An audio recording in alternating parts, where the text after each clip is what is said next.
यह कहानी लगभग 250 साल पुरानी है। एक भानगढ़ गांव में एक जंगल हुआ करता था।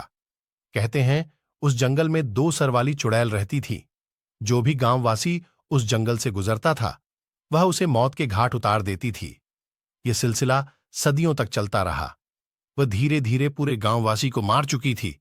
अब वह गांव एक भूतिया गांव हो गया था। एक दिन उसे गांव में शहर से कुछ लोग उस गांव में आए थे। वह जंगल के रास्ते से गुजर रहे थे। उतने में रामू बोला कि मुझे यह जंगल कुछ अजीब सा लग रहा है।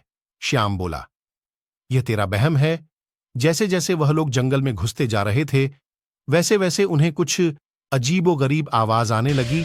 इतने में ही उनके सामने मानो एक धुआं सा छा गया।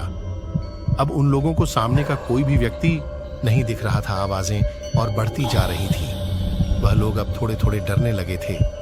इतने में ही रामू बोला, चलो यहां से जल्दी निकलते हैं। रामू ने पीछे मुड़ के देखा तो उसके दोस्त वहां नहीं थे।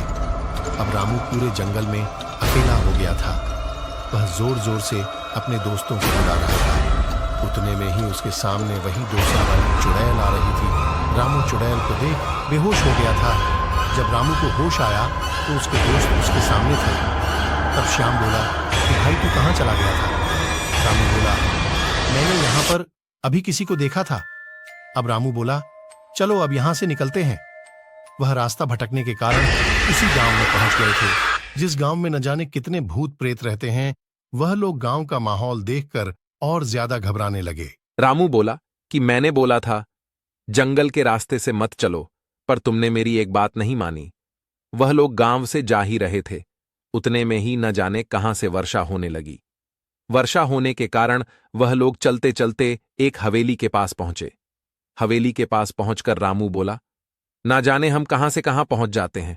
वर्षा होने के कारण वह लोग हवेली के अंदर जाते हैं। हवेली के अंदर चुड़ैल को देख वह लोग हैरान हो गए थे। रामू बोल, जल्दी यहां से निकलो। वह लोग चलते चलते एक गांव में जाकर रुक। गांव में कुछ लोगों को देखकर उनको थोड़ा अच्छा लगा। रामू ने एक गांववासी से पूछा कि भाई यह कौन सा गांव है? तो गांववासी ने बोला, यह है मानिकपुर है। तो रामू ने अपनी पूरी कहानी उसे गांववासी को बताएं। रामू की बात सुनकर गांववासी बोला कि भाई आप लोग बहुत खुशनसीब हो जो आप लोग उसे भूतिया गांव से जिंदा लौटकर वापस आ गए, क्योंकि आज तक उसे गांव से कोई जिंदा वापस लौटकर नहीं आया। इस कहानी से हमें यह सीख मिलती है कि हमें हमेशा सही रास्ता चुनना चाहिए। वीडियो अच्छी लगी हो तो एक सब्सक्राइब जरूर करें।